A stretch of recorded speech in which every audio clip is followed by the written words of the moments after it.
CCR TV, Channel of God's Love. CCR TV पळयणाऱ्यांक आमचो नमस्कार आणि नोकेत्रां आमचे कार्यावळींत आमचो येवकार. नोकेत्रां आमचे कार्यावळींत तुमचे बेटेक हाडटा तियात्र पालकार तोखणाय करपा सारकी लांबदीक यात्रा करून 108 तियात्र आयज मेरेन सादर करपी कोंकणी पालकाचो नांवोस्तो तियात्रीस बरोयणार आनी दिग्दोजपी जाका किंग ऑफ सेंचुरीज आनी किंग ऑफ पॅरेबल्स म्हूण सोगोट वळखतात. तो तियात्रीस दुसरो आनी कोण न्हय पूण हास्त्या स्वभावाचो आनी मोयपाशी उतरांचो रोज फन्स. बाब रोज फन्स, आमच्या स्टुडियोन आयज तुका आमचो मोगाचो येवकार. देव आयज तुका आमच्या स्टुडियोन पळोवन खरेंच आमी खुशाल जाता, कारण सद्याक तरी तुजो गोंयांत 108 वो तियात्र चलता, 108. ही एक चड खोशीची खबर न्हयच म्हाका, पूण सगळ्या तियात्र पळयणाऱ्यांक. सो आतां हांव नको तुजी तियात्री जिविताची यात्रा इतली लांबदीक आसा. खरें सांगचें म्हणल्यार हांव नकळो खंय सुरू करचें, खंयसर मातशी ब्रेक घेवची आनी खंयसर सोंपोवचें पळय पण दोगूय सांगात आनी या ही चर्चा फुडें व्हरया. कारण म्हाका हातूंतल्यान जायतेंच कितें तुज्या जिविताचें जाणून घेवपाक जाय, खास करून तियात्रमाचेर. तर म्हाका दिसता हांव सुरवात करता. म्हाका बारीकशी म्हायती आसा तियात्र पालकार तुमी येवचे आदीं तुमी infant Jesus high school Kolwa डायसेसन स्कूल हांगासर तुमी सर्वीस करताले आनी कांय काळाक त्या उपरांत तुमी ही सर्वीस सोडून ओ ब्रेक घेवन गाल्फाक गेलेत मास्कट शारांत. हें सारकें? हांव कितें सांगलें सारकें? हाचेर थोडोच थोडक्यान उजवाड घालशी. हांव SSC करून चोगले जॉयन जालो सायन्स करपाक. आय सी. चोगले कॉलेजीन फर्स्ट इयराक फेल जालो. आय सी. सो फेल जालो म्हणटकच ताका हांव मुगे दुसरे एग्जाम दिवपाक प्रिपेर जातालो. तेन्ना म्हाका चान्स पडलो जॉयन जावपाक. एक जॉब जालो आनी थ्रू आमगेलो सर्गेस लुता फेरांव आनी तो म्हाका जॉब क्लार्काचो आनी ती ऑपॉर्च्युनिटी म्हाका दिली आनी हांवें केलो. बिकॉज आमगेले घरांतुलें तितलें आमी हें न्हू, आमी गरीब आनी सगळें बायचेर पडटालें म्हणटच तें हांवें घेतलो, जॉब घेतलो आनी जॉयन जालो. एग्जाम दिली, तें पास हें केलें, क्लियर केलें आनी थिंग हें करता आसतना आमी एक ग्रूप फॉर्म केलो. तें चलता आसतना इस्कॉलान आसतना इन्फंट जिजस आसतना म्हजो फ्रेंड, म्हजो पयलींतल्यान फ्रेंड म्हणटा तो प्रेमानंद लोटलीकार कोलवाचो. आनी मागीर आमकां जॉयन जालो म्हजो सर्गेस क्रिस्टोफर लेयतांव. सो तो म्हणपाक आमी ते वन एकपाक हितून कोत्ताले CA परेडाक म्हणटच तेणें म्हाका आमी ग्रूप करया लिगोरियो फेर्नांडिसाचो, ते लिगोर फेर्ना आनी ती एक म्हणपाक हांवें म्हणलें ओके करया. सो आमी तेन्ना थिंगा ग्रूप केलो आनी तेजे फुडें पॅट्रीक डोरादोचे हितून नॉन स्टॉप तियात्रान हो न्हेसतालो, कोण आमचो क्रिस्टोफर न्हेसतालो. ते थिंगा बायसोनीन ते हो ग्रूप फॉर्म केलो लिगोरीचो. आनी हांव तितून गेलो कित्याक क्रिस्टोफर आमगे बराबर आसताले म्हणटच हांव जॉयन जालो आनी थिंग मागीर थिंगसान ही जर्नी स्टार्ट जाली. मागीर हांव भायर गेलो, क्रिस्टोफर भायर गेलो. पयलीं क्रिस्टोफर भायर गेलो? हय, क्रिस्टोफर भायर गेलो आनी भायर वचोन तेणें म्हाका वयलो. ओके. क्रिस्टोफरान म्हाका वयलो. सो म्हाका ती क्लायमेट म्हाका तितली हें जायना जाली, पूण हांव थिंग आसलो, एक 9 म्हयने रावलो हांव. चड तेंप रावंक न्हय? ना, 2 पाट वचोन येयलो. 2 पाट? 9 म्हयने रावलो हांव थिंगा. आनी थिंगा आसतना हांवें एक तियात्र बरयलो आरोमा म्हणून.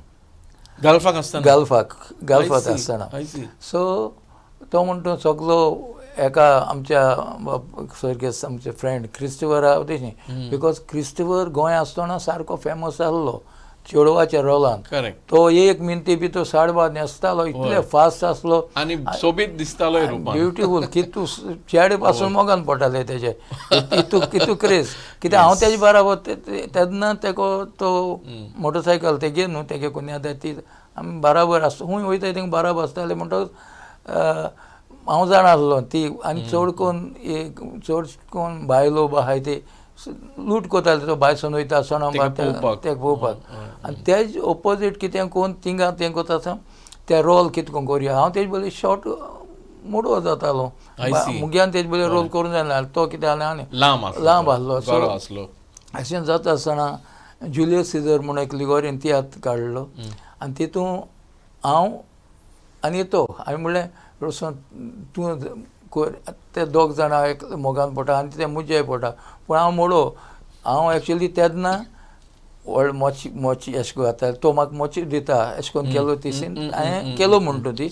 पूण ती सीन केली मोच्याची ते मोच घाता आनी पॅण्ट लांब पॅण्ट हें करप आनी हांव तेका बॉयफ्रेंड आसता आनी हांव हें तोच म्हाका प्रेजेंट दिता अशें केल्लें ही मोच्या पार हें कितें हें लांब जावपाचें हांव कोत म्हूण आनी एक पाटी तें मागीर क्रेज हें सोण वयता आनी तेन्ना विलियनाक कोतालो आमगेलो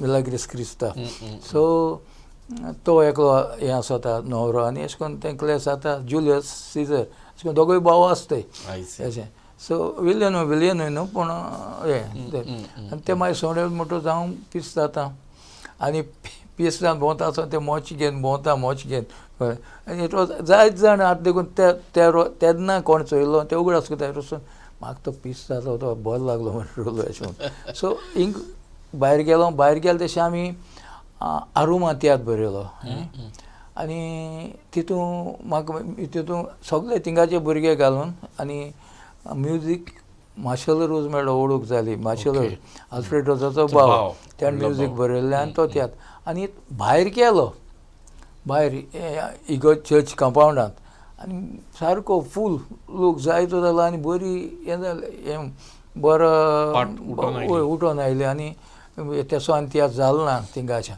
पूण तो नॉन स्टॉप शो मागीर आमी घार येयले म्हणटा क्रिस्टोफर काजार जालो क्रिस्टोफर गेलो पोत्तून हांव मागीर चड जालें म्हणल्यार हांवें थिंगा PDO हें केल्लें एप्लिकेशन बा दिवन गेल्लें हांव घार येतरीच मागीर तो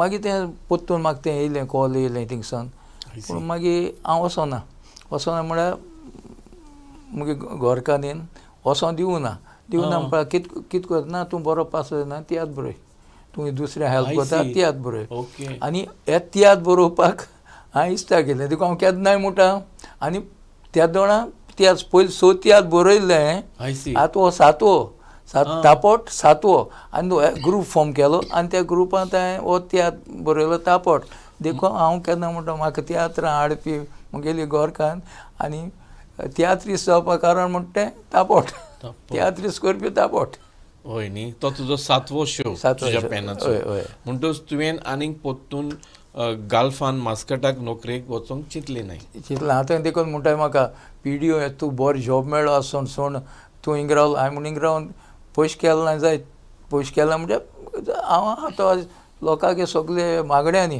लोकांक तें म्हाका कितले पयशे आसलो म्हाका तें मेळपा न्हू म्हणटच थंयचो तुजी सुरवात जाली हय म्हाका एक सांग रोजबाब त्या काळा वयले मालगोडे तियात्रीस आतां तुवें थोडो उल्लेख केलाय लिगोरीचो मागीर तुजो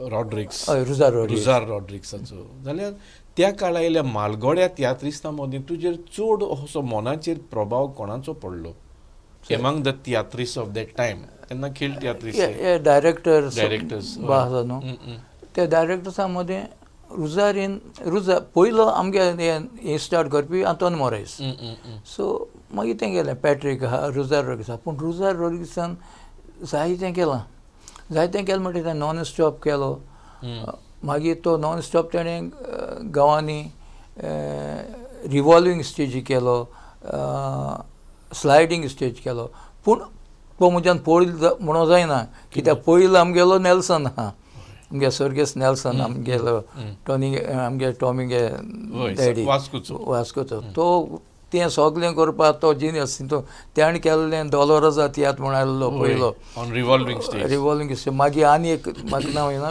तो स्लायडींग स्टेज तेणें सांडलेलें थीक ना सांडलेलें तीक तेजो नोणाव आनी एक गोर कितें आहा तेका तो हाडलो तो पूण हेणें तो मातशें हेणें आमगे रुजारीन तें कितें केलें रुजारीन गांवान वयलो आतां आमगे नेल्सनगे चडशे तियात्र हे मारगांव ते स्टेजीचेर जाले आनी ते जायतो क्रावड घेवन ते तियात्र सांगेन सो हेणें रुजारीन तितून कितें केलें तेणें तो तियात्र बरयता आसतना सगलीं बॉम्बेची आर्टिस्ट घालून तियात्र बरयलो आर्टिस्ट बॉम्बे आर्टिस्टां म्हळ्यार जयसीबाय मागीर आमचे कोण फातिमा आनी बॅटिनास तें काडले ती येवप म्हणजे हें ती चड टॉप आर्टिस्ट सो जाल्यार तें घेवन तेणें तो तियात्र केलो आनी तेणें तो एक चड म्हणटा तो रोशन बाब हो तुजो 108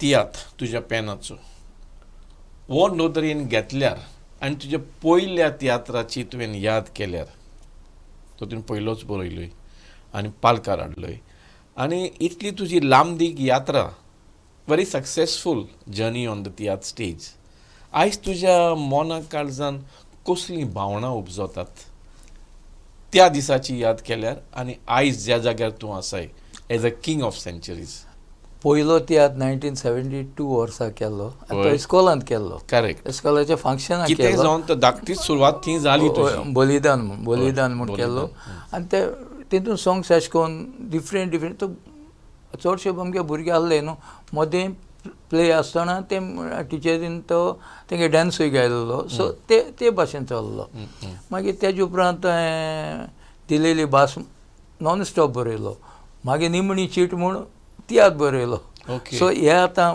पयलीं सो बरयलो दोनूय फॉर्मेटांनी तूं टॉगल जातालोय जातालो म्हणजे तेन्ना नॉन स्टॉप येताय आमी येयल्ले ते तियात्रांतल्यान न्हू हांव कितें चोयतालो ते सगळे तियात्र चोयतालो आनी हांव तेवा कारण कांतार हांव म्हणप आनी कितें आनी आमी देखून पड्डे घालून तियात्र कोत्ताय ते तियात्र कोत्ताय नॉन स्टॉप नॉन स्टॉप तेन्नाय स्टार्ट जाता आनी तो आमगे रोजारीन तो 2 कोत्ताले प्ले दोन पार्टी आसताले आनी मागीर तो रोजारीन तो स्टार्ट कोत्ता आसतना एक केली तेणें स्टार्ट केली ती चेंजीस जाले हें घेवन केले सो त्या सावन मागीर नॉन स्टॉप जावपा लागलो आतां पयलीं 6 आहाय तितून 3 नॉन स्टॉप 3 तियात्र मुगेले तशें आनी हो मागीर नॉन स्टॉप पोतून हो फॉर्म केलो हो ग्रूप फॉर्म करता आसतना हांवें टापट घेवन फॉर्म केल्लो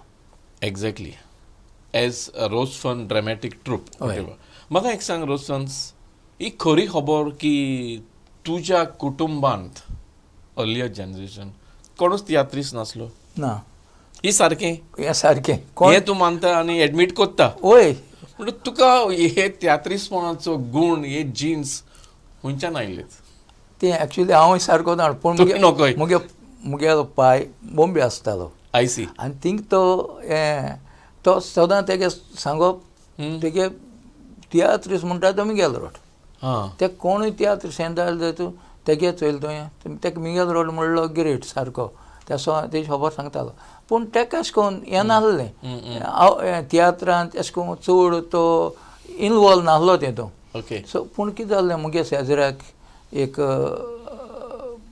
हेड बरयतालो कार्नवालाक मिनी नाफोन्स म्हणलो मेस्त्री तो सो आनी तो कितें करतालो बरोवपाक तें नोण आसलो सो तेदोन हांव डिक्टेट करतालो हांव तेदोन 2 लायनी पेजी हें ते डबल लायनी एक्सरसायज बुक्स आसताले ते घेवन वयताले आनी आमी बसताले एडे थिंगा ते आमी दोगो दिवंक हातून उडयले थिंग ते बसप आनी तो सांगतालो आनी ते हांव बरयतालो रायमींग तांकां उगडा सुद्दां कितें तांकां एक्चुली मेमरी शार्प आसताली मेमरी चडशे आदले न्हू अशें करून चडशे तियात्रांत हेड बरयताले ते चडशे थोडी ते रेंदेर तेश कोन्न ते वयता आसतना कांतार म्हणून तो वयताले देंवता आसतना आनी कितें ट्यून ट्विस्ट कोत्ताले ते आनी ते गरो इम्पोर्टंट म्हळ्यार तांकां सेकेंड ते म्हळ्यार सेगून घाल मागीर सेकेंड फर्स्ट सेकेंड म्हणटाय ते गरो सारकी इम्पोर्टंट एका सोबिता येताली आनी ते तेंगे मेन प्लेयान जाय आसले ते आनी दुसरें म्हणटा ते ट्युना बाबतींत तेंचे बरोबर उलयता जाल्यार तो ट्यून किस केलो ट्यून हांव तेका जातालो केन्ना मेनीन ती हे ट्यून तूं कित कोन्न कोता त्या सिलोनाचें आयकत ना रे हांव सिलोन म्हळ्यार ट्विस्ट करप रेडिओ सिलोन तेजे ते आयकप आनी ते ट्विस्ट करप म्हळ्यार तेन्ना आनी कित्याक तेन्ना अदरवायज दुसरें म्युजीक आयकोपाक व्हडलो एक्सपोजर नासलो ना कांय नासलें कांय नासलें सो म्हाका एक सांग रोज भाऊ हें सगळें तुजी सुरवात कोसाक लायल्यार तुवें एक दीस तरी चिंतलेलें की आपूण फुडाराक कोंकणी तियात्र पालकार शेकड्याचो राजा हो ही नामनां जोडूंक पावतलो आनी 100 तियात्र क्रॉस करूंक पावतलो म्हणून केन्ना तरी तुज्या मनान एक फिलींग आयलां एक्सिडंटली ओर इंटेन्शनली?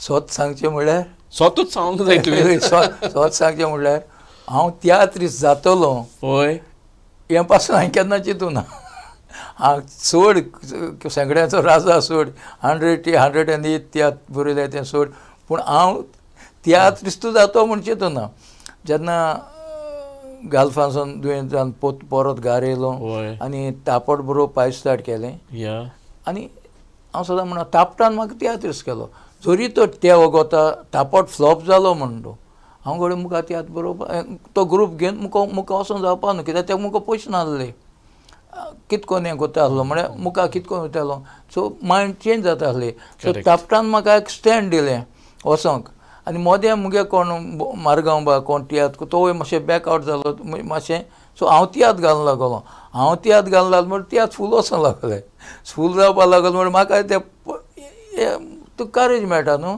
आनी ते स्टार्ट जालें एक करपाचें तियात्र दाखोवपाचें म्हणटच आमच्यान म्हणूंक जाता की तुजो तियात्र थापट was the turning point of your तियात्रीस career?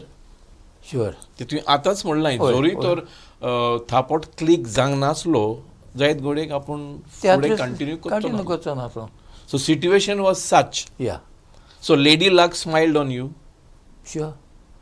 Sure and Suku was behind you या तेका लागून जाल न्हू येयल न्हू तें म्हाका भायर वचनासतना दवरला म्हाका उगडास जाता थापट तुजो तियात्र हांवें तिलक मैदानाचेर पळयलोलो फॉर अ कार्निवल शो तुकाय उगडास आसतलो उगडास आसा म्हाका एक दिसाक तो शो थिंगा जालोलो आनी जायतो लोक आसलो येस एक्सेप्शनली गूड शो जाल्यार म्हाका एक सांग शेकड्यांचो राजा हो टायटल तुका कोणें दिलो आनी ते मेरेन टायटल तुका मेळो मेरेन तुज्या कितल्या नॉन स्टॉप शोआंचे सेंचुरी शोज जाल्ले? कित्याक 1-2 शो सेंचुरीज करून टायटल घेवपाक जायना न्ही so let us put on record. आरसो तियात्राक म्हाका किंग ऑफ सेंचुरीज म्हूण टायटल दिल्लो. आरचो तियात्र मुगेलो 12वो सो तापट स्टार्ट केलें तशें देवो देंवचार जालो देवो देंवचार तशें घाट जालो आनी घाट आरसो that was the 4th century कळ्ळें तुका. सो बॅक टू बॅक तुजे सेंचुरी जाले. हय आनी तेन्ना न्हू हे व्हिडियो स्टार्ट जाता व्हिडियो करपाचें स्टार्ट जाता. आय सी. आनी आमकां तेदोण एक आनी कोण एक व्हिडियोग्राफर आहलो ते कॅसेट दितालो तेणें ग्रेस्टेचे सोकलार सो तेणें म्हाका तो व्हिडियो काडपाक येयलो हें कर व्हिडियो काडा वचून एज अ सेंचुरी शो आमी व्हिडियो करुया केलो तेणें आनी तो दिवपाक आपूण दी हांवें सांगलें दिता दी म्हूण सांगलें आनी हेजो हो आतां आरश्या वर्सां वता पूण थापट कोता आसतना न्हू हें हो आरसो जालो तेन्ना किंग ऑफ सेंचुरीज म्हाका केलो तेदोणा आरसो. हय आरसो तेदोण तो व्हिडियो बा सगळे काडले आनी क्रावनींग कोता तो आनी हें फंक्शन आमचो एक एजन्सी आहली इनोवेशन्स म्हणून तेंगे रेक्लम्स आहलो आनी तो फेलिसियो सोर्गेस फेलिसियो तेणें म्हाका हें केल्लो हो आख्खो प्रोग्राम तेगेलो तेणें केल्लो आनी सांगचें म्हणल्यार तेन्ना आमचो न्युवीन टायम्साचो एडिटर विक्रम वोरा आसलो आनी ताका ताणें चीफ गेस्ट पूण तो कित्याक लागून दिल्ली आटकोवन उरलो आनी मागीर ताणें राजीव तलवार म्हणलो commissioner of customs and excise so ते he is from Arunachal Pradesh त्या काडलो chief guest he was the chief guest so तेणें आनी तो येयलो आनी खुशाल ताका लोकांक वचून खुशाल तो बायलां लूट आनी कोंकणी उलयलो सो लोकांक ताका थ्रू आनी म्हाका दिसता त्या काळार सेंच्युरी अश्यो जावप म्हणल्यार एक नोविदाद कशी न्ही सर आतां हांव मास्काटसून येयलो तेन्ना तेजे म्हूण हांवें केन्ना सेंच्युरीज म्हणटा तें आयकना तेन्ना तियात्र चलतालो पोर्तुगीज कॉलवंत आमचे जॉन पोर्तुगीज आनी तो चलता आसतना तेणें तियात्राची सेंच्युरी केली तेजे पयलीं जाय जाण चल्ले गेले जायते तियात्र जाले पूण कोणें सेंच्युरी करून तेणें सेंच्युरी केली आनी नॉन स्टॉपांत हांवें सेंच्युरी केली आनी दॅट वॉज माय 106th तेका आमची सेलिब्रेट केली हांव प्रोग्राम सेलिब्रेट केली आनी तिका सावन आमची बंद मुगे चीफ गेस्ट आसलो जानसीत वास फर्स्ट मुगे सेंच्युरी जाली त्या जाणा जानसीत वास it was on 16th May सकाळीं तियात्र चड जातालें मारगांव जाल्लो 10:30 AM ते सकाळीं 10:30 AM पावस पडलो उगड आसा जानसीत वास भिजोन येयलो घर काम मेरी वाजान दोगांय भिजोन येयलो आनी तो स्वता सेंच्युरी भिजोन हेच पडलें कितें म्हणलें आनी लोक हांसतालो रोशन बाब एक विचार तुका म्हाका करीनसो दिसता तो म्हणल्यार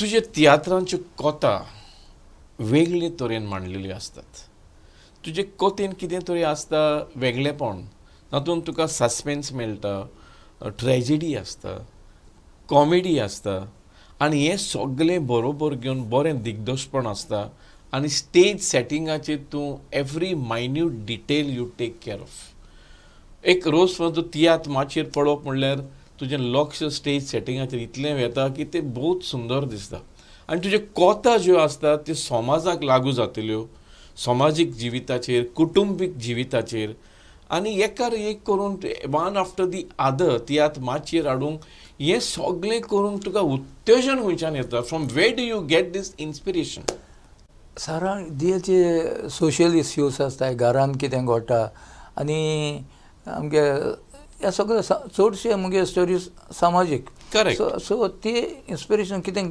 सारण घडटा तेजेर आसता आनी चडशें तेन्ना आतां तरी तें आतां मोबायल येयले आनी जायतें जालां पयलें चडशें रिडींग वाचपा जाय आसलें आनी म्हाका सगळें म्हणटा तूं सस्पेन्स ट्विस्ट कोता सस्पेन्स कोता करेक्ट हांव कॉलेज वयता आसतना चडशे मुगे एकलो प्रोफेसर प्रभुदेसाय म्हणलो तो मुगे बरो NCC हें तो NCC आमकां मेळटा तो आनी तेकोच्यान तो एक दीस चोयलो आनी तेका तो पॅरिमेसन बूक वाचता तो पूण तेजे पयलीं हांव मुगे हें आसता तो वाचपा म्हणल्यार जेम्स हार्डीचेज वाचतालो आनी जेम्स हार्डीचेजान तुका सगळें सस्पेन्स आनी तें आनी जाय आनी हें कितें पॅरिमेसन तें ते जातालें म्हाका जायते पाटी स्वता तेंचे तें इन्फ्लुयन्स जालो आसता म्हण मागीर आमगे कोंकणी येता आमी स्कुलान सावन रोमांस वाचपी रिजिनाल जाले कोण एलिसेस अशें करून जायते आमगे निवा आनी येले म्हणटच आमी एकलो पिटर म्हूण भुरगो आसलो मागीर आगनेल म्हूण फ्रेंड आसलो फिलीप आमी ते रोमांस हाडा एकले पास करप आनी राती भितर वाचून तुवें दुसरे दिसा दिवपा जाय तें अशें करून वाचताले आनी वाचिता हांवें चड म्हणटा रिजिनाल वाचयले आनी मोदें सोन बोनावितो डेपिएट्रो एके रोमांस येवपा लागले क्लारा काडे विसिदाची चोली म्हज्या पांयचो फोट एक बॅट मंगलूरच्या शहराक आनी तेगे म्हाका चड लायक जावपा लागले चड आवडूंक हें चड हें आनी तेजे आनी तो हेंवूय यूज करता तें देविनागरी तेगे कोंकणी शुद्ध आसताली सो तेवूय म्हाका लायक जावपा लागले आनी सस्पेन्स बरोवपाची आनी मागीर हांव तेगे बरो फॅन जालो फ्रेंडूय जालो आनी मागीर तेगे एक इंटरव्यूआन चोयत जाल्यार तो जेम्स हार्डीचेज वाचता तेका म्हणटा ते जेम्स हार्डीचेज ऑफ द कोंकणी लिटरेचर तोय तितलो म्हणटच you want to admit that your inspiration came from reading other big writers. वय Sure. वय शुअर शुअर रोज बाब, एक 30-35 वर्सां फाटीं एका शोआच्यो सेंचुरी करपाक इतलें सोंपें कित्याक जातालें? कित्याक आयज आतां पळयल्यार सेंचुरी करप एक वेरी जायना 50 जाल्यार तुज्यान व्हडलें देवाक अर्घा दिवंक जाता म्हणलेल्या भशेन. वय आतां तारी सारके आनी 70 कितें क्रॉस 83 कितें केलें 83 दॅट इज तें जावप म्हणजे 2 दीस संवसारांतले म्हाका दिसता. It's a great thing in the given situation. सारकें. Am I right? सारकें. पूण तेन्ना 30-35 वर्सां फाटीं सिट्युएशन अशें कितें आसलें दॅट सेंचुरी जाताल्योत? आनी चडशे आमी ते नॉन स्टॉप ते तूं जाणा मुगे गरीब तियात्र बावलें तियात्र रिलीज जाचने आदी 100 शोज बूक जाल्ले. आमगे आर्टिस्ट सांगता तुका आमगे प्रिंस जेकब आनी आमी सरप्रायज जाताले म्हळ्यार ती क्रेज जालोली आनी लोक आहलो आमी आर्टिस्ट आहले म्हणजे आर्टिस्ट आहलो म्हणजे आमी ते एक ग्रूप घेवन आहले न्हू आनी ग्रुपा मदें कॉम्पिटिशन आहलें. That fighting spirit was there. Fighting spirit आनी एसोलो स्पिरीट हो एक ग्रूप आहा म्हणटू त्या ग्रुपान आमच्या ग्रुपा तितू भुरगे तांकां उलयन आहले देखून रायवलरी आसताली. Inter group rivalry. थिंग चाव पिवपाक गेले आमगे थिंग यार थिंग आनी मिक्स इतलें आसतालें न्ही. इतलें आसतालें रिहर्सल. तुमी तुमच्यो स्ट्रॅटेजी आसात आयडियाज आसात त्यो कश्योच पास आवट जावंक दिनासले आनी तें कॉम्पिटिशन आतां कॉम्पिटिशन जाता तें डायरेक्टरांक हेर आहा कॉमर्शियल जाल्यार तो तूं नांदा तो तेका गेलो तूं नांदा तो आनी एक हातो दुसरो ट्रेंड भितर सरला. हय ते 3 जाणांनी कोताय कॉमर्शियल जालां पूण तें जाता पूण तेदोन तेन्ना आनी तेजें तें चड वाडोलें. हें आतां सेंचुरी कित्याक जायना? लोक ना आतां. Out migration is affecting the progress of tiatr. Out migration लोक गेलो गोंय सोडून गोंया भायर इंडिया भायर गेलो आनी युरोपाक गेलो तियात्र पळोवपी हा पळय तो. दीस हॅज अफेक्टेड द परफॉर्मन्सीस. लोक चड जायना हॉलांनी तातूंत मोद एकात फाटी मागीर कोवीड आयलें थंयसर आनीक ब्रेक पडली. पूण जाता ते भाशेन एक बरो सेंचुरी जायना ना. सेंचुरी जावपाक व्हेरी डिफिकल्ट व्हेरी डिफिकल्ट. हय आनी गांवांत ते तियात्र जाताले ते न्हू आतां जायनाय गांवांत. आतां तेन्ना कितें जाता आनी बगले कोण भुरग्याक जाताले तिंगा फेस्ता थिंग तियात्र कोय ते तियात्र कोताले आपणाक येत पयशे घेवन आनी तिकेट काडून तिकेटी न्ही आतां थोडी कोणी 50 फ्री देखूंक आयल्या चड पाट लोक येना ते भाशेन वायसोन येना बरो आसल्यार येताय अशें. Rose I am taking you back to your century show थापट. थंयसर तुजी सेंचुरी स्टार्ट जाली 1983 ना 82 इट वॉज आनी दॅट वॉज 100 आतां म्हळ्यार 106 शो थिंगसान आमी बंद केलो. सो बंद करचो पडलो ना शो तितले जायना हय ते 106 शो जालो ते दिसा इट वॉज म्हाका 16 मे 1982. 16 मे 1982 कित्याक ते आमी घरा कोतो बोर्ड आहा. एक सांग म्हाका ह्या शोआचें खाशेलपण कितें आसलें? म्हाका उगडास जाता ते भाशेन Patrick was your lead artist ह्या शोआन. पॅट्रीक लीड आसलो पूण तो स्टार्ट करता आसतना मिलाग्रीस सगळ्यान केल्लो हांवें पयलो तेका घेवन केलो. 13 शो करून आनी हो पार्ट करताले पॅट्रीक दुसरो इन्स्पेक्टरा रोल करतालो. सो 13 शो करून तेगे जॉब जालो. ती दोगांय ते दोन मोगान आसलीं क्रिस्ता आनी सो तो मिलाग्रीस येयलो आनी मिलाग्रीस 13 शो करून बोटीचे गेलो. क्रिस्ता वॉज दे 25 शोज पासून क्रिस्ता आहा. मागीर क्लॅफी येयलें आनी तेन्ना पॅट्रीक एक हो रोल केलो मिलाग्रिसा रोल केलो आनी पॅट्रिकाक रोल एंटेन्सेनी. इंटरचेंज जालें. हाची खाशेलपण कितें आसलें? कित्याक वेता थंयसर लोक थापट थापट थापट म्हणून ती स्टोरी इतली गाज जाली आनी ती स्टोरी मातशें दुसरे भाशेन आसली आनी मुगे हितूंतल्यान बरोवपाक गेले आनी आतां पयलीं 6 बरयल्याय पळय तितून ते हांव प्रोफेशन कितें तें मोतयेन दवरून करूं ना. एकू मुगे आवाज तियात्र म्हणटा तो लिगोरी आसतना म्हाका तेतून एक गॅप मेळ्ळें आनी तेन्ना हांवें त्याच ग्रुपाक तो शो केल्लो आवाज म्हूण आनी ते 27 शोज जाल्ले तेन्ना. पूण हो कोत आसतना मुगे वेवसायीक म्हणल्यार हो म्हाका करचेचो हुंचो टापोट कित्याक तो ग्रूप केलो हांवें दॅट वॉज ऑन 25 ऑक्टोबर 1980 आनी हो टापोट नुवें दाखयलो मागीर कांय खबर ना जाय तेच केले आनी तो मागीर चडत गेलो. आनी खाशेलपण म्हणल्यार ती स्टोरी डिफरंट टायप आसतली आनी सगळे आर्टिस्टांनी न्यू ग्रूप ओल्ड कोण हांव क्रिस्ता मिलाग्रिस्त आमी पयलीं तियात्रान येतलोलीं लिगोरीचे तियात्रान आनी हांवचे मद ह्या तियात्रान एकलें व्हडलें आसलो म्हणटा तें सिनियर आसलो म्हणटा तें क्लारा. हय जॅकॉब आमगे जाजू पॅट्रीक एंटेन्सेन ह्या सगळे यंगस्टर्स तेव्हा 2 जाण टिचर आहले मेन दिसांनी मायकल म्हणलें हे 2 जाण टिचर जाले तेंगेन तो आनी तेणी सगळ्यांनी जीव घालून केलो. आनी दुसरें सांगचें म्हटल्यार तितून लायट्स इफेक्ट पयलीं जाय तियात्रान हेच्या नॉन स्टॉपान न्हू अशें करून देखून जालो हें येयलो म्हणटा कांत येयलो म्हणटा पिलूक मारताले कांत तो कांत वाजोवपाक तें हितून कांय ना आमगे हितून कांय ना डाम सगळें लायट येयली दुसरें कोण सांगता जाप चेंजीस आनी ते आत देखून आहाय ते आत देखून तो मागीर पॅटर्न फुडाराक फॉलो जालो लायट इफेक्ट आनी फास्ट करप आनी कितें स्टार्टेड इन ते. तुज्या शोआची याद करता आमी पॅट्रिकाची खबर केलेली तुवें तातूंत क्लेराची खबर हाडली. हे तुजे 2 खोडेगांठ आर्टिस्ट. ह्या आर्टिस्टांची याद केल्यार तुका तांचे विशीं कितें सांगूनशें दिसता कारण तुका जेरोल खंयचोच तरी तांचो उणाव दिसतलो आयज मेरेन. They were your pillars. आमचो पॅट्रीक आसा न्हू तो आर्टिस्ट न्हू एक्टिंगूय न्हू एक्टिंगाच्या ऑन बरो तेगे सिंगींग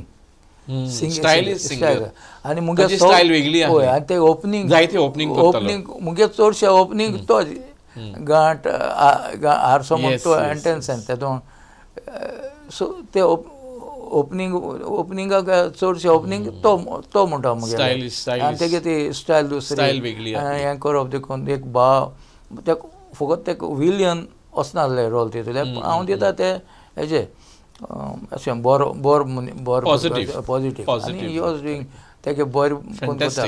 क्लारा म्हणटा तूं सांगूंक नाका क्लारा म्हणटा तें ऑलरावंडर ते कोण कितेंय कोण ते पुर्तुगेजीन करपी तें हें इंग्लीश कितेंय रोल आनी कॉमेडीले कॉमेडी करपी तें आर्टिस्ट बेस्ट आर्टिस्ट. पॅट्रिकाची याद करतना क्लेराची याद करतना म्हज्या मनांत तुजो भाव जाजूची याद आयल्या बगर रावना.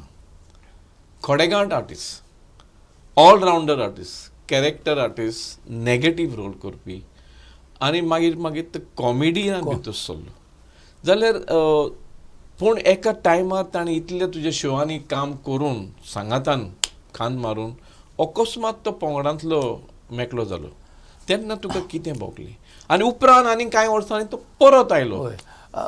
भायर सरलो म्हणटा तेन्ना तो आमच्या मिकिलो पी आसलो PA आनी तो फुटबॉलान तेगे फुटबॉल म्हणल्यार सारको सो आनी तें ताका चड जालें आनी चड करून ताका तो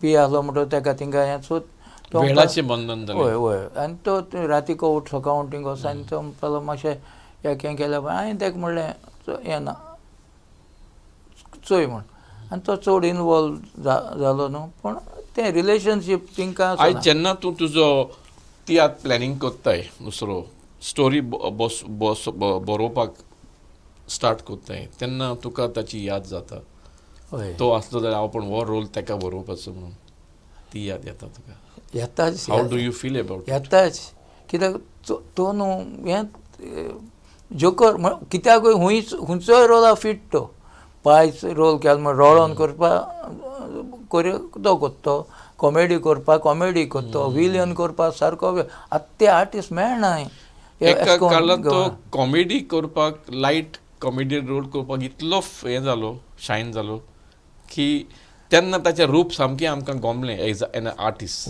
आनी कितें जातालें तेजे बोले कोणूय कॉमेडियन कोता न्हू तेका तो असो पुश दितालो तो हें करपाक बुस्टर सारको बुस्टर. इतलीं वर्सां पालकांत तुवें सारल्या उपरांत एज अ डिरेक्टर आयचो तो तियात्र आमी कसाक लायलो आनी आयचो तो प्रेक्षक कसाक लायलो ऑडियन्स जाल्यार तुका दिसता तांच्या आवडींनी कसले तरी बदलपां येयल्या म्हणून व्ह्युअरांच्या ऑडियन्साच्या बदलपां येयलें आनी इतलींच वर्स जालें म्हणटकच बदलो सगळें आदी आसलो तशें आसलें जायना तें चेंज जावपाकूच जाय आनी तेंक कितें घोस्त आहा तो घोस्त आमी दिवपा जाय. पूण आनी दिता आसतना एक हांव सदां म्हणटा तुवें आयकलां आसतना तियात्र म्हणजे एक वळखल ताका ते भाशेन रूप दिवपा जाय ते भाशेन येसूंक जाय हें करपा जाय नाका नोचबत घालपा गरज ना. सो ही बदलपा येता आसतना हें सदांच एक त्या मोतीन दवरपा जाय बाबा हें तें आमगे व्हंकल आमी व्हंकल म्हूण सांबाळून दवरया आनी थिंग मागीर ती आमगे जायत पाट आदी जालां आनी देखून ती वल्गर कॉमेडी येता आनी कितें जाता ते तो हें पेडे कशें न्हू आमी स्वभाव पेडे कशें न्हू तेचें. रोशन बाब सुरवातेक खंयचो तरी तुजो पयलेच तूं तियात्र पालकार हाडटाना स्कुलांतल्या टायमार इन्फंट जिजस प्रेमानंद लोटलीकर हांचो उल्लेख जालो आनी हांवूय जाणा ते भाशेन कारण प्रेमानंद म्हजो बरो इश्ट जायतीं वर्सां आमी सांगातान वावर केला तियात्र माचयेर न्हय जायत पूण साहित्यीक माचयेर हांव जाणा तो तुजो बरो गुटाचो इश्ट म्हणून प्रेमानंद लोटलीकर फ्रॉम कोलवा.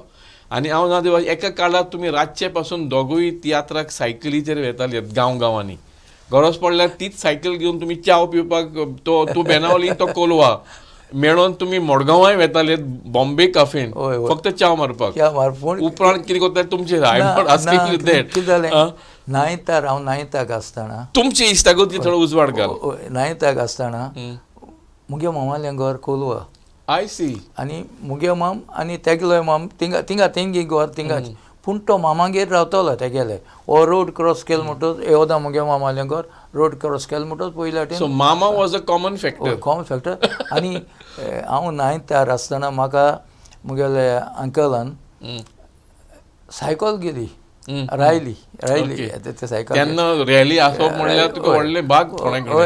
ती सायकल गेली आनी त्या 2 सणां मामागेर रावपाक लागलो मुगे मामागे तो. सो आमी मेळटा बाराबर स्कुलासून येयले मागीर कॉलेज वयता मागीर बाराबर ती सायकल घेवन गेले बाराबर भोंवताले मागीर सिंकल कितें जालें स्टडीज केले राती कोडे भायर सरले तियात्रा अशें उबे रावले सामकें लागशिल्ले त्या 2 आनी आतां देखून कितें म्हाका देखून म्हाका चडशी तेका जायते वचून जायती बरी नॉलेज आसता प्रेमानंद.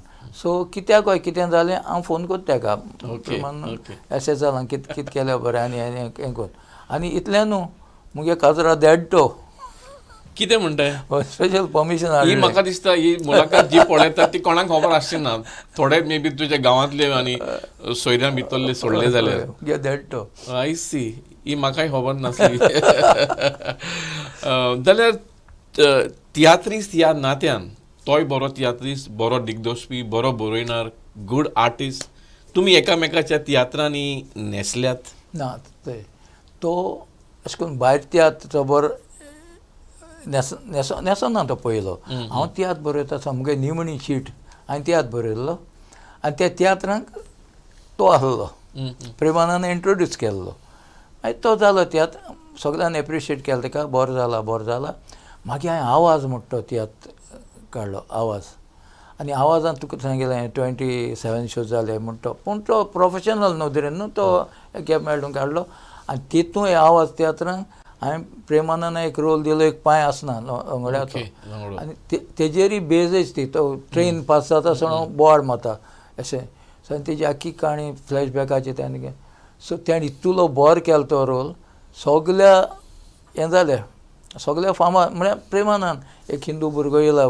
बरी एक्टींग करता अशें करून बरें जालें मागीर तें हांव म्हणटा आमी तुका सांगलें ग्रूप स्टार्ट केलो प्रेमा हेका लिगोरी घेवन आनी ग्रूप स्टार्ट केलो म्हणटकूच त्या ग्रुपांतूं आतां एक प्रेमानंद लोटलीकर मुगे तियात्रान न्हेसलेलो.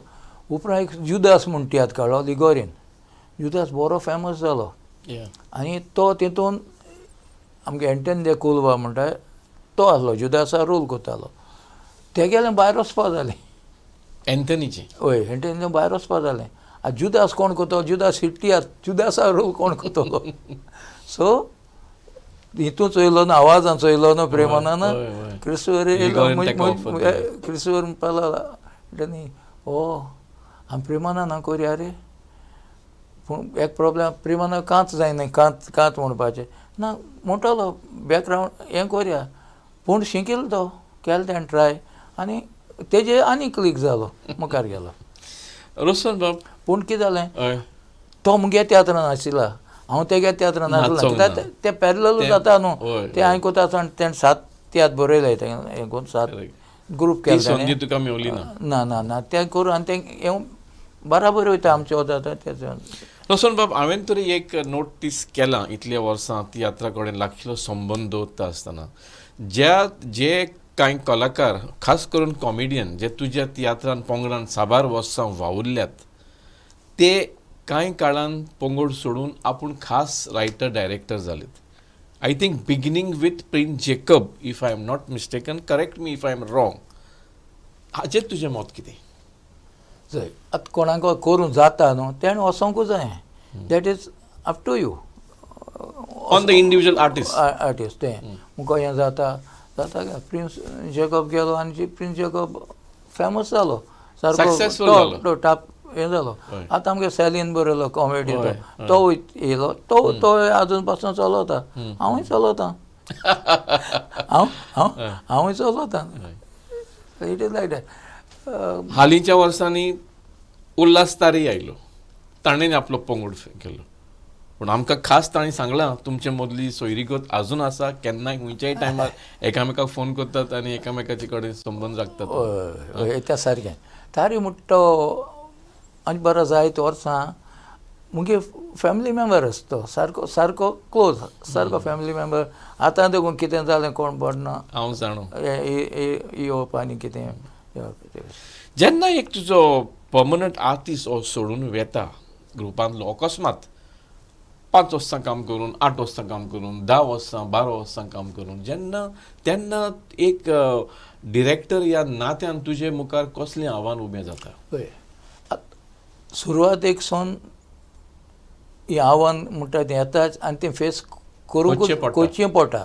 तितून तूं स्केप जावपाक सोदनाका, तुका मुखार वचूंक जाय जाल्यार.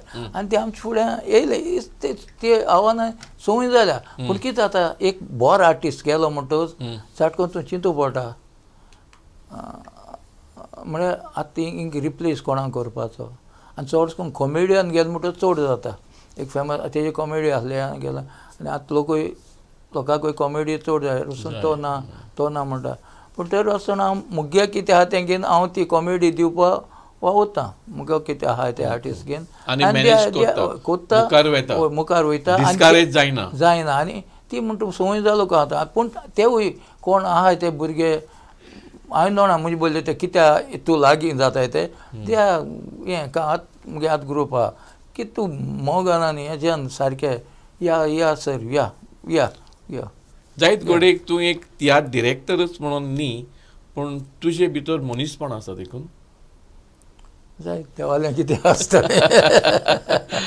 रोज बाब, इतलीं वर्सां तियात्र माचयेर तूं टॉप ब्रॅकेटान आसा as a top director, writer, जाल्यार इतलीं वर्सां तुका सगळें व्हडांतलें व्हड खंयच्या आव्हानांक चड फुडो करचो पडला, अवघड तुका दिसला? It is not a joke, it is not easy to maintain that level. आनीक कॉम्पिटिशन आहात, नवे डिरेक्टर येतात, न्यू आयडियाज. पूण तुका एक खंयचें हें एक अवघड आव्हान कशें दिसलां to maintain your status and level? तेजें अशें करून म्हाका तें सगळें कित्याक एक पार्ट तूं यूज जालो न्हू, त्या सिट्युएशनांतून जायत वयता. पूण इम्पोर्टंट म्हणटा तें कितें, तुका तुकोडे तियात्र बरोवपा जावपा जाय. जायत जाण येता ते तियात्र तेंगे तियात्र आसनाय ते, तांकां तें आव्हान म्हणल्यार तांकां कोण मागीर प्रॉब्लेम जाताय. आतां मुगेलो हांव तियात्र बरयतां, हांव कांतार बरयतां, हांव लिरिक्स कांत बरयतां, कांत सॉंग्स देखून आतां न्हय. मुगे पयलीं आतां आमी तारीबा आहाय ते जाणा आसता तें आमी बायलांनी कोणा नासले कांतारीस आमचे आनी ती 10 कांतार आहाय जाल्यार तेतून 6 मुगे आसतालीं, 5-6 हांव मारतालो. सो तें तूं तितूंतल्यान येयलो जाल्यार तुका ती संवय जाता. आनी आमचे तितू ही हांव कितें येयलें आमगे तें नॉन स्टॉप आसलो न्हू ते भाशेन. नॉन स्टॉप कितें जाल्लो, तूं बरोवपी, तूं कॉमेडी बरोवपी, तूं कांतार काडपी, तूं कांत मारपी, तूं आनी तें तूं तितूंतल्यान तूं ऑल डिपार्टमेंट आतां तें भिरांता. आतां कांतार म्हणपी दुसरो, कित्याक कांतारांचे इतिहास चलता. आतां तो कांतार म्हणपी तो एक आहा म्हणटा एक बरो काम पॉलिटिकल. आतां आमगे फ्रांसीस आहा, फ्रांसका लागून येवपा तेगे जायते फॅन्स आहाय, ताका लागून जायते आनी कोण आहा ताका तें आतां तेंचे डिपेंड हें तेंचे हातीन सुणो पडटा. पयलीं ते कांत आमी मारताले न्हू, आमी नॉन स्टॉप आमी करताले.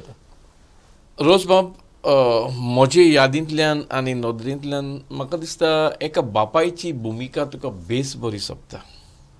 बापायची भुमिका एक वडील कसो, जायत कडेन व्हडलो भाव अशें करून, आनी ही तुका भुमिका इतली बरी सोंपता की तूं त्या रोलान वेता under the skin of the role, न्हू. जाल्यार तुवें तुज्या तियात्रांनी जी भुमिका केल्या आयज मेरेन, तुजी चड यादोस्तीक भुमिका तुज्या तियात्रांतली खंयच्या तियात्रांत जाली तुका दिसता?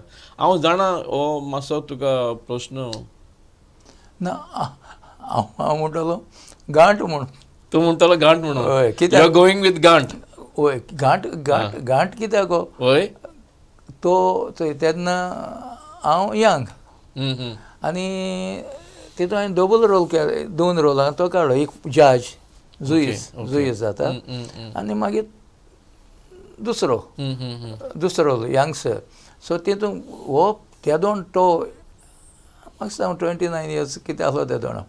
सो तो लोक तो हार्ड बॉडलायन तो रोल कॅरेक्टर करता. ते दोन हार्ड बॉड कांय ना म्हणटा तो ते कॅरेक्टर येता पयलो तो रोल जजाचो तो बरयल्लो त्या लेवला आसलो. ती सूट बूट एकेची सूट बूट घालो म्हणून तो लोकांक चड येता सोन देखून हांव जातालो. सो हांव केन्ना म्हणटा तेजेर त्या बापायचो रोल हें करपा मुखार म्हाका मागीर जायत जालें रोल व्हडपाचें आनी एज वाडयली न्हू. पयलीं आतां मागीर तेच्या कडेन आरसो केलो त्या भुरग्याचे आरसो बावलें केलें ते मागीर शेजारी भावा केलो व्हड भावाचो. मागीर अशें करून चेंज जायत रावलें, हांवूय जाण जायत रावलो म्हणून तें हांव. पूण नेगेटीव केलो ना, करूंक ना म्हळ्यार हें कारण आहा. एक मरे आमचो जुजे रोड आमगे ग्रुपान आसलो ते जाणा तेगे एक तेणें तियात्र केल्लो. तियात्र म्हणजे तियात्र एज तो कॉम्पिटिशन तियात्र आनी एक पार्ट केलो. सो आमी वयता, हांवूय एक रोल करता. सो तेणें एक रोल दिलो म्हाका आनी तो एक स्पेक्टराचो आनी तो खराब स्पेक्टर. तो काला कदम केलो भायर भायर काबार कोण येसनी आदी मरे जाय जाण कोण रावताय म्हाका मेळपाक. हांव आनी सुकू मिसेस दोगांय भाशेन येताय आनी सर तुमी आज रोल केलो तो कितें केसो रोल केला असलेच कोणाक आमी घेताय ती तुमकां ते रोल चोवपा येताय हेंची आनी तो धाकलो रोल रे धाकलो आनी तो आनी तेकाय सांगलें सुकूकय सांगलें मिसेसाकय सांगलें सरा सांगा तसो रोल करूं नाका आमकां लायक जायना. रोज हें तुवें सांगच्या आदीं म्हाकाय तुका सांगोनशें दिसतालें की तुजी इमेज एज एन आर्टिस्ट इतली पॉझिटीव आसा लोकांच्या प्रेक्षकांच्या मनांनी की ते तुका नेगेटीव रोलान मानून घेवपाक नाका. आनी तुवें आतां तुज्या उतरांनी एडमीट केलें. So people will not accept you in a negative role. आयज पासून तूं करशी आनीक 5 जाण येवन तुका तेंच सांगतले घडये we don't want to see you in a negative role. Am I right? Rose बाब, आनी एक खाशेलपण म्हाका तुजें विचारपाक जाय तुका तुज्या तियात्रांनी. सगळ्या व चडश्या तुज्या तियात्रांनी निमाण्या पड्ड्याक फिनिशींग डायलॉग आनी ताचो पळय कितें हें आहा मॅसेज आहा ती चड करून तुज्याच उदोरी येता आनी खंयच्यान तरी तूं ती एका ट्विस्ट दिवन you make your presence there in that last scene. म्हाका दिसता हाचेर थोडो उजवाड घातल्यार आमचे प्रेक्षक जे आसात तांकांय कितें तरी तांच्या मनान उजवाडटलें अरे सारकें मरे चडसो रोसफोनूच लास्ट सिनींग आसता आनी लास्ट मेसेज ताचे कडसून येता नाजाल्यार तुवें म्हाका करेक्ट करचो ना ना ना आमचे जायते तियात्रान जायते पयलीं देखून तियात्र जायते अशें करून आसताय काबार जावपा लोक उठवता पूण आतां आमगे तियात्र ते जाणा लास्ट खूंय रोसून मेसेज येतलो रावता आनी ताळयो मारता तो तियात्र देखून तेंगे तितू सगळे तियात्र हीट म्हणून जायना पूण कितें आसूं ते मेसेज रावता हितून रोसून कितें सांगता तें आयकता आनी तुका ताळयो मानवयता लास्ट सो हो तुवें एक नवी स्टायल कशी इंट्रोड्यूस केली एक नवो तुज्या तियात्रान तुवें ट्रेंड हाडलो you maintaining it till today am I right सारकें रोज बाब एक तुका विचारता जायत आतां खूब काळ जालो तुवें तियात्र माचयेर एक पॉलिटिकल थीम घेवन तियात्र हाडूंक ना ह्या पयलीं तुवें कांय तियात्र दाखयले पॉवरफूल तियात्र ते नांवां सांगशी तुज्या तोंडांतल्यान म्हाका दिसता एक आमी गोंयकार तुमी कोण गोंयकार आमी गोंयकार तुमी कोण समथींग लायक दॅट गोंयकार हें आमचें गोंय हें आमचें गोंय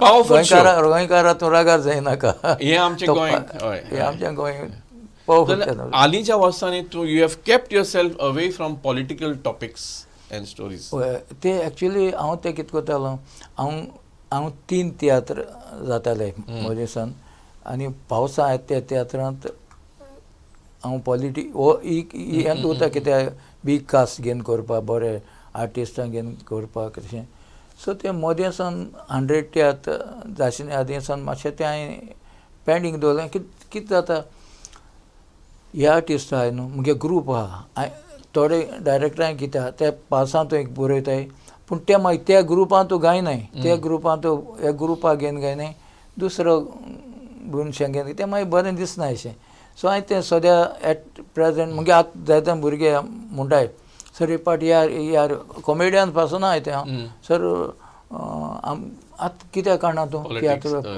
पॉलिटिक्स हांव आतां पावसां कार्य आमी या मातशें रावया आनी एक म्हाका तुमकां विचारीशें दिसता रोज तें म्हणल्यार एक टायम आसलो हे नॉन स्टॉप शोज सामके टॉप लेवलाचेर आसले आनी एका टायमार तेन्ना तियात्रांचोय प्रभाव मातसो कमी जायत गेलो पॉप्युलॅरिटी तियात्राचो जाल्यार तेन्नाय तुमी त्या तेंगशेर आसलेत सक्सेसाचे इन नॉन स्टॉप शोज जाल्यार ह्या काळाचो थोडोच भोव आमकां कितें उडास करून सांगशी कशें तें सिट्युएशन आयलें कितें जालें तापोट तो ग्रूप नॉन स्टॉप तियात्र चलपा लागले सामकेच प्रॉमिनन्सान आयलेत नॉन स्टॉप शोज आवाजान करपा लागले तेन्ना मुगले तियात्र तापोट आरसो गांठ बावले शेजारी ते सारके डाम डाम डाम डाम हिट कित्याक तो लोकांक एक चेंज मेळ्ळी आनी कित्याक जालें कित्याक आमचे बॉम्बेचे तियात्रिस्ट आसले ते चडशे बॉम्बेचे तियात्रिस्ट आसले न्हू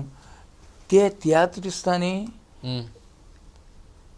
तेंकोडे आर्टिस्ट क्रिएट करूंक जालो न्हय ते तियात्रिस्ट आसलो तेच तियात्रिस्ट उरले न्यू तियात्रिस्ट येवं नाय ते हितून तांणी नोवें ब्लड इन्फ्यूज केलें ना म्हणटाय तूं वय दीन introduce new upcoming artist introduce केलें सेट घेवन गेले फुडें तेच सेट घेवन येयले ते आमी जेन्ना हांव घांटको तुका सांगलां घांट तियात्रांत पाय जातालो आतां 29 डेज हांव पाय जाता तेन्ना आनी एक तियात्र येता तितून रेमी कॉलेज वयता रेमी कोलास कॉलेज वयता आनी हातून येता आनी दोगांय कॉलेज वयताय सो ते कितू वर्सांचे सो तें तितून भुरगीं आनी उरले एज कंपेटेबिलिटी ही जाली ना जालो ना आतां आमगे यूथ आनी आतां कितें जालां आतां देखून आमी तेन्ना ते ग्रूप आसले आमगेले नॉन स्टॉप रोसन ग्रूप अशे ते ग्रुपांतले ते भुरगे येयले ते सारके फायटर्स ते आतां देखून आहा म्हळ्यार आतां देखून ते कोता आसता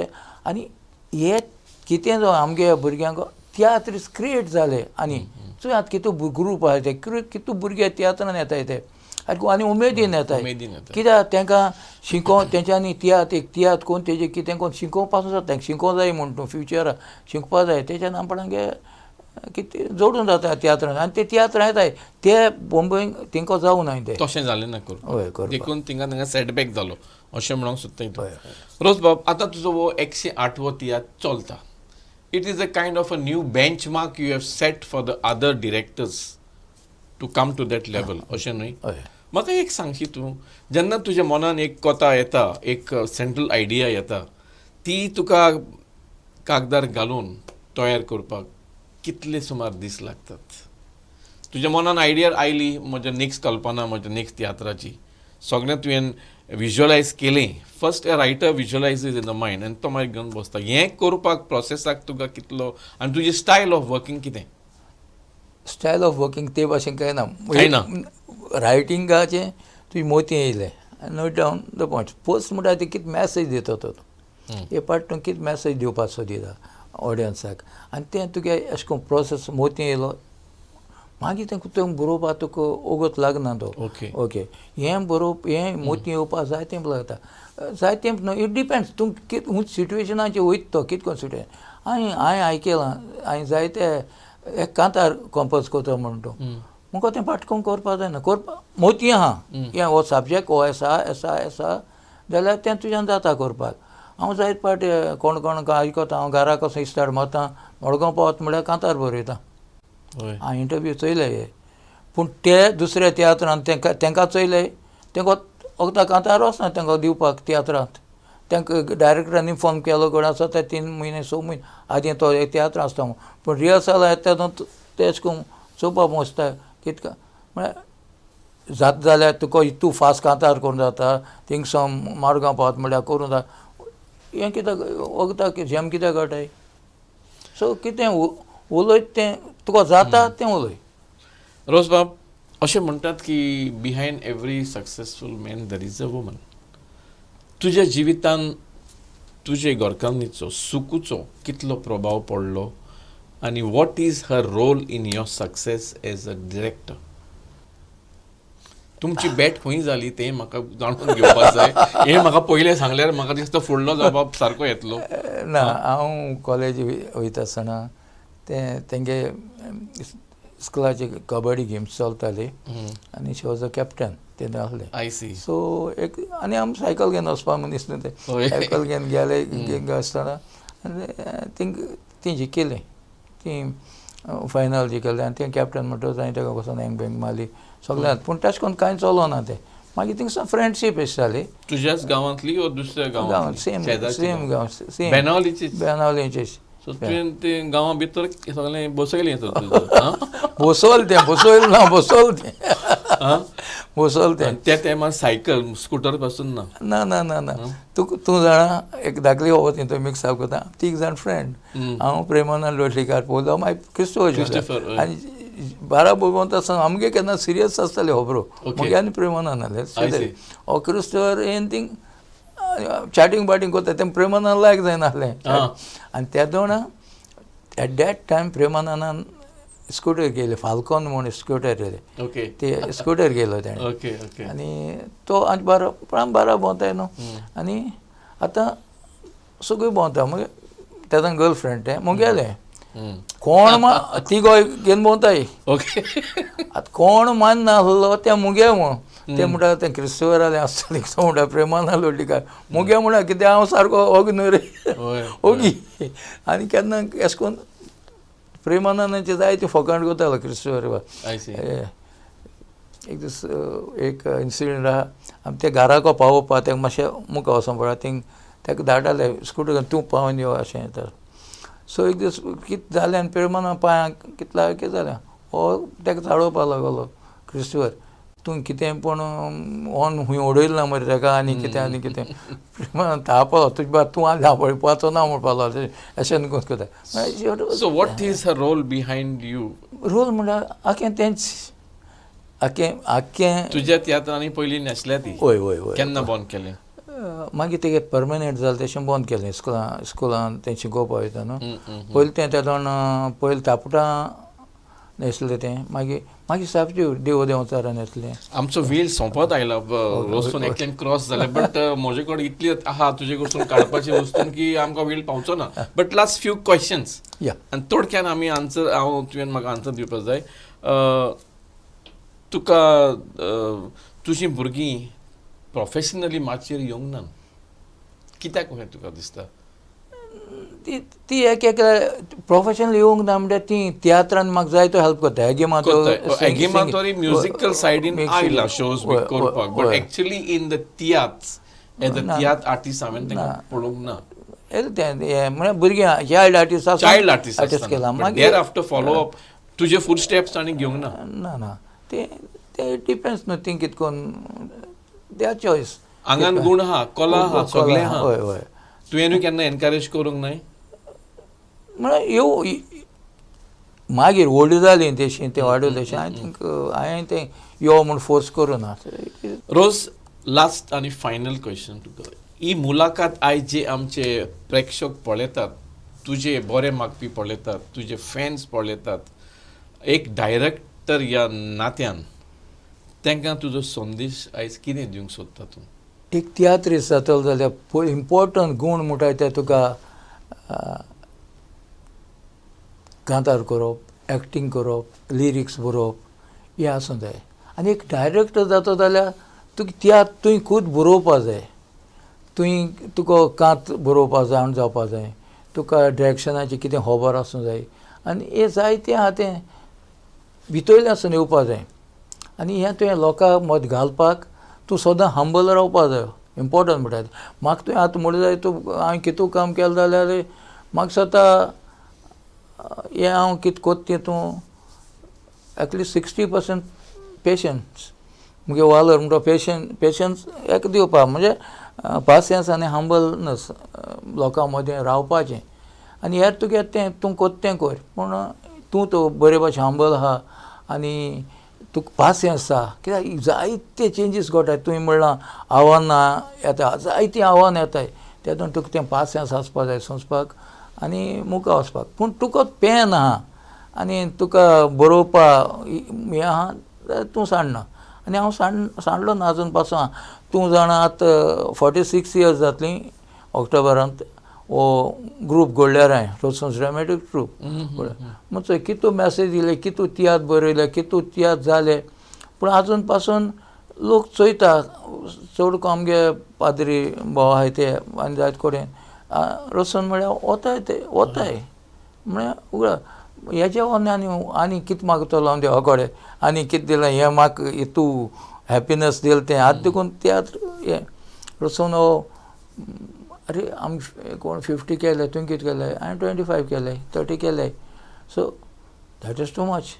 कोण न्यू येताय तेंका तेंवूय करूंक जायना न्हू म्हाका आतां हितून हें देखून देंवन देवला. सो सदां एक इम्पॉर्टंट म्हणटा तें कितें दिता तें काळजांतल्यान दी बरोवपा शीक लोकांक डायरेक्शन दिवपा शीक आनी लोकांक बरी मॅसेज हाड. एक क्लीन तियात्र बरय लोक तुका मानून घेतलो. चड देव बरें करूं रोस बाब तुवें इतलो वेळ काडून आयज आमच्या स्टुडियोन येवन ही लांबदीक आमची मुलाखत तुजे सगळें जाली. चड आनी चड देव बरें करूं. देव बरें. तर मोगाळ दिसतांनी हे जावन आसलेत कोंकणी पालकाचे king of the centuries and king of parable. जशें तांणी सांगलां तुज्या हातून काळजान ह्युमिलिटी आसपा जाय आनी पासियन्स आसपा जाय. म्हाका दिसता हांव रोज फन्साक कितलीं गेलीं 30 वर्सां तरी लागशिल्ल्यान वळखता आनी हे दोनूय गूण हांवें रोज फन्साक थंय पळयल्यात. ताच्या काळजान ल्हानविकाय आसा आनी ताका खूब पासियन्स आसा सदांच शांत मनाचो आनी शांत काळजाचो. तर हो जावन आसलो आमचो किंग ऑफ सेंचुरीज रोज फन्स. पळयत रावात तुमची आवडीचें channel the CCR TV channel आनी ही खास कार्यावळ आमच्या तियात्रीस्ट भाव भयणां सांगाता नोकेत राव. देव बरें करूं.